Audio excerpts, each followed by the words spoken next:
Hey, if you want a powerful music player on your new Samsung Galaxy S26, 26 Ultra, or Plus, this is for you.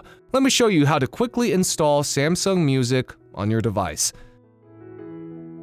So first, you have to open the Galaxy Store on your Samsung device. So once it opens, tap on the search bar and search for Samsung Music. When you find the app, simply tap Install.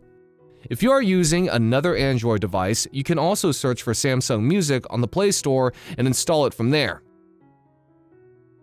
Once the installation is complete, open the app and allow the record permission to finish the setup. And after that, you can start exploring the app. You will find the sections like Playlist, Favorites, and even Spotify integration.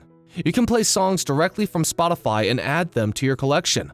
All the audio files stored on your device will automatically appear under Tracks. You can also browse by album, artist, or folders to organize and play your music easily.